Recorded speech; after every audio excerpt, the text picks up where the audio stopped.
पुण्यात महायुतीमध्ये धुसफूस सुरू असल्याची माहिती मिळते। कामाच्या श्रेयवादावरून अजितदादांच्या पुण्यामध्ये महायुतीत धुसफूस पाहायला मिळते। वडगाव शेरी विधानसभा मतदारसंघातील आजी माजी आमदारांमध्ये श्रेयवाद उफाळून आलाय।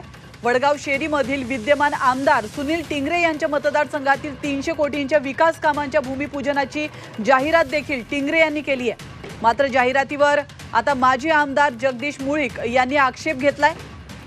तर मतदारसंघातील विकास कामांचा पाठपुरावा एकट्या आमदारांनी केलेला नाही। जाहिरातीवर शिंदे आणि फडणवीस यांचे फोटो नसल्याने मुळीक यांनी नाराजी व्यक्त केली आहे। त्याचप्रमाणे मुळीक विधानसभेसाठी वडगाव शेरीतून इच्छुक असल्याची माहिती देखील आहे। त्यामुळे या जागेवरून महायुतीमध्ये ठिणगी पडण्याची शक्यता आहे। तर दुसरीकडे काही दिवसांपूर्वी जुन्नरमधील भाजपच्या कार्यकर्त्यांनी अजित पवारांच्या दौऱ्याला विरोध केला होता, त्याला काळे झेंडे दाखवले होते। तर आता भाजपच्या माजी आमदारांनी जाहिरातीवर आक्षेप घेतलाय।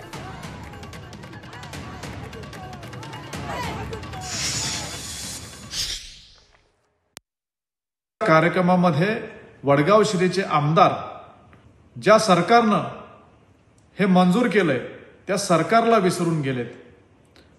या सरकारचे प्रमुख एकनाथजी शिंदे साहेब, उपमुख्यमंत्री देवेंद्रजी फडणवीस साहेब यांचा साधा फोटो देखील त्यांनी टाकलेला नाहीये। पत्रिका काढण्याचं काम हे प्रशासनाचं असतं। त्यांनी त्यांच्या पद्धतीने जे प्रोटोकॉल असेल त्या पद्धतीने केलेलं आहे। आणि ज्यावेळेस एखाद्या पक्षाचा नेता जर माझ्या मतदारसंघात येणार असेल तर आमचे कार्यकर्ते असेल किंवा पदाधिकारी असेल त्यांच्यामार्फत त्या ठिकाणी स्वागताचे फ्लेक्स लावले जातात। मला तर असं कुठं जाणवत नाही। आणि जे काय ते वरचे नेते सगळे निर्णय घेतील ना, आपण त्याच्यावरती कशाला भाष्य करावं।